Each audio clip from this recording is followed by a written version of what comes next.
আজকে গ্রামের আরেকটা ভিডিও শেয়ার করব আপনাদের সাথে। তো গ্রামে গিয়ে কোথায় বেড়াতে গেলাম, কি কি খেলাম, সেখানে গিয়ে আমার পছন্দের সেই খাবারগুলো কি কি রান্না করেছিল, তো সেটাই আপনাদের সাথে শেয়ার করব।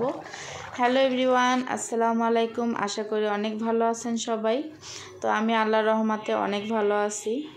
তো যেখান থেকে অবশ্যই দেখতেছেন, অবশ্যই আমার ভিডিওটা প্রথম থেকে শেষ অবধি দেখবেন, আপনাদের কাছে অনুরোধ রইল। তো আজকে কিন্তু ভিডিওটা খুব সুন্দর একটা ভিডিও আপনাদের সাথে শেয়ার করব। তো আমার বোনের বাড়িতে গিয়েছিলাম। তো যা মাত্রই বোন এখানে বিকেলের নাস্তা বানাইতেছিল আমাদের জন্য। যেহেতু গ্রামে আরও শীতের দিনে কিন্তু গ্রামে পিঠাটা বেশি খাওয়া হয় আমরা যে শহরে খাই তার থেকে।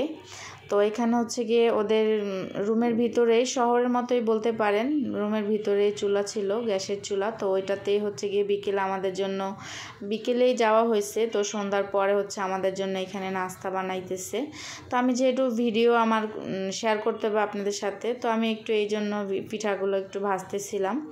তো এখানে আমরা কুলি পিঠা বলি বা অনেকে কাটা পিঠা বলে। তো আপনারা কি বলেন অবশ্য জানাবেন। আর কুলি পিঠা আর গিয়ে এটা আর একটা পিঠা ছিল, এটা ডিম পিঠা। তো এই যে দুই রকমের পিঠা বানিয়েছিল, আরও নাস্তা ছিল সাথে চা। এগুলো অবশ্য আর কি বেড়াতে গিয়ে বোঝে নিত যা আরেকটা জায়গাতে আনিজি লাগে কিন্তু সব কিছু ভিডিও করতে। তো অল্প অল্প করে আমি ভিডিও করছি। তো চা, তারপর বিস্কিট, ফল টল ছিল সাথে। তো এগুলো আর কি উঠানো হয় নাই। তো এটা গিয়ে বোনের বাড়ি, যেহেতু বিকেলে গেছি, পরের দিন সকালে, যেহেতু আমি খুদের ভাত বা বোয়া ভাত এগুলা খেতে পছন্দ করি। তো বোনেদের গিয়ে ধান হয়, ওদের ধানের নিজে আর কি হাতে ভাঙানো, এইটা কিন্তু সিদ্ধ করে তারপর ভেঙে তারপর এই খুদটা কিন্তু চাল থেকে বের করা হয়েছে।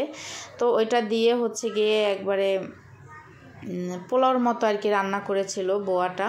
তো অনেক মজা ছিল খেতে। তো এই খাবারটা কিন্তু আমার খুবই পছন্দ। আর 3-4 রকমের ভর্তা বানিয়েছিল বোন তার সাথে।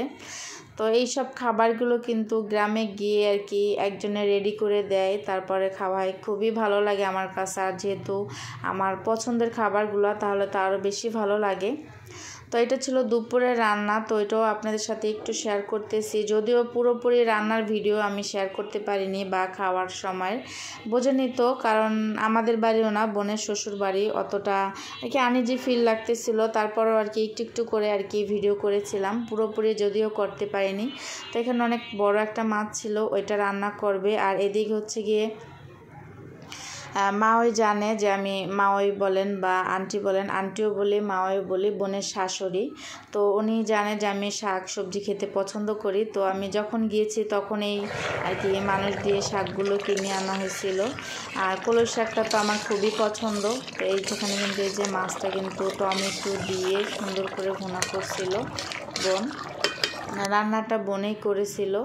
আর আমি একটু ফাঁকে ফাঁকে যে একটু নাড়াচাড়া দিয়ে আর কি ভিডিও করছি। তো এখানে মা ওই শাক কাটতেছিল, কলই শাক।